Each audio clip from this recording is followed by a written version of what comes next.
You guys are making us feel happy to be comics, by the way, because you're filling this room out on a Tuesday night.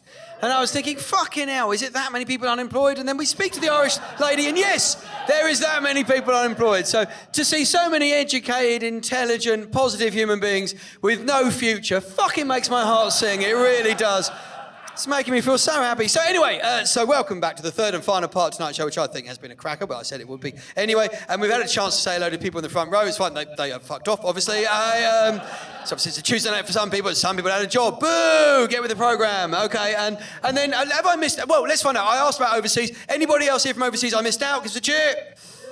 Oh, this gentleman down here, and there was a woo over there. I didn't even speak to you, and you're in the front row. Hello, sir. What's your name?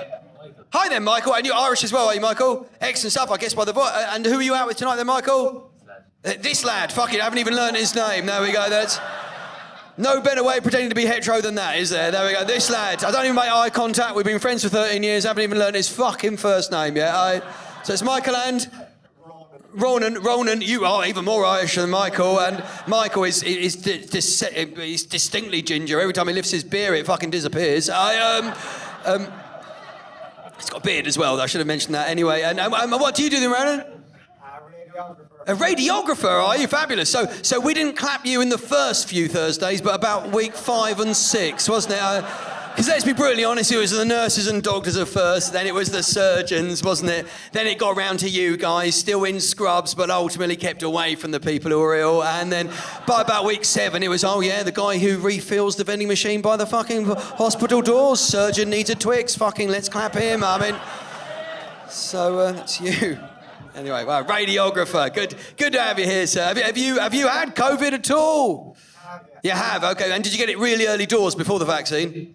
Yeah. Oh, right, okay then. And how was it then? Because realistically, we're all worried about it then. But of course, the Alpha variant turned out to be more transmissible. And it was classic, wasn't it? Because we just kept upgrading every time, isn't it? It is very much like software, isn't it, Tasha? Isn't it as much as we think we does the job, but like you continuing to work on something that's already fucking released, that's what's happened with COVID, isn't it? Because you had it early doors, and we all think you're a survivor, but actually, every time it comes out again, we're told it's 3 or 4 times worse than the last one. You had pussy COVID. That's what you had. Pussy COVID, that's fucking, yeah. Look at that. This is the Omicron one is like, up to 4 times more transmissible. I mean, Delta is a classic software solution, isn't it? Because we thought we knocked out the part with Alpha, the Kent variant. Then India went, no, I think you'll find we'll outsource this and get someone to fucking upgrade this. And they knocked that out the park, didn't they? So... do you know what? It's been a journey, hasn't it? And I think it's unfair to expect anybody, even stand-up comedians, to have an opinion on it that they stick to. Because I remember a year and a half ago when it started, thinking to myself, well, this is clearly incredibly dangerous to the more fragile members of society, and we should look after them. And I remember sort of like in 6-7 months' time, my opinion sort of wavering away from that. And I'm thinking, is it because I care less? Or is it because I'm being practical? Because yes, a few old people have come a cropper as a result. But all young people are fucked. All of them, right? Every single young person, right? And I'll explain why. Because it's just fucking changed them, isn't it? They all were studying, couldn't go to university. They paid for degrees they had to do online. They paid for accommodation they couldn't go to. They were most likely to travel, couldn't do that. Most likely to party, weren't allowed to do that. Most likely to socialise, that was fucking banned. And why? So that they're going to spend 20 years of paying 70 pence tax on the pound for the simple reason that their nan can cling on for a couple of extra winters. What a fucking bargain! Bargain!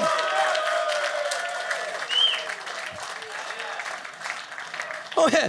That's that. What's that? Oh, so I'm going to be working until I'm 85 so that she can wander up 2 days before Christmas, be mildly racist and fuck off again? What value? Come on, Nan, tell us why you don't like the dark ones, because apparently I fucking paid for this. I mean, how is it fair?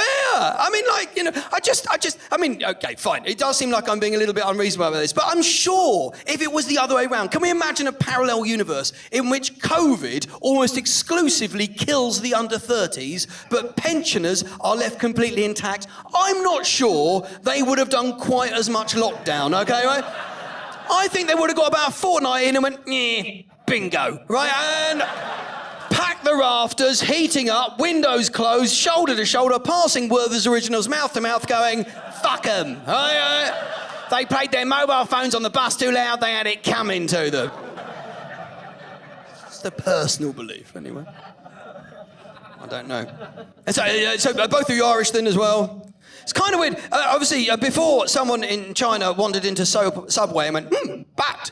I used to travel all over the world doing comedy, and then realistically now the Isle of Wight is fucking exotic for me now. But that's the thing. Before this happened, we could travel the world doing comedy. And when I do comedy in Ireland, there's always a little bit of reticence because I'm British, and it's a slight kind of automatic stereotype on the basis of the fact that I'm white, middle class, and British, and so therefore I have a narrow set of opinions, which is obviously not the case if you get to meet people because everyone's got a breadth of opinion and they've got to get that across. But I've been doing comedy for over 20 years, and I would turn up in most places that speak English and have to start my show with sorry. And that's pretty much it, you know, right? Because our history is a lot of turning up in countries going, hello, we're British. This is tea, learn to make it. I'll be back in 5 minutes with a gun. Fucking best of luck. And it's kind of what we did for a while. So it wasn't a great reputation. But there is another point, and the point is I'm doing these jokes all around the world because so many people speak English, because we were so good at passing it everywhere. And to the Aussie in the room, you do realise this is down to cricket. You do realise that we invented a sport that requires 5 days of unbroken sunshine in a climate that never fucking gets it. I mean, realistically, our empire was based on us trying to find a playing field. I mean, just kept going. No, South Africa, well, it's bumpy. Let's keep moving. That was it. But there is, I have to say, there's another part of being British that I just have to celebrate. And I just have to say this. I just say this. But it's the part of me that can step off a flight after 13 hours, go to Malaysia, go to the hotel, and then plug in my laptop without an adapter. And go, oh, fuck me, the Empire. What a beautiful feeling, ladies and gentlemen. What a beautiful feeling to be walking distance from the equator using a 3-pin plug makes you fucking proud. It does. I mean, how good does that feel?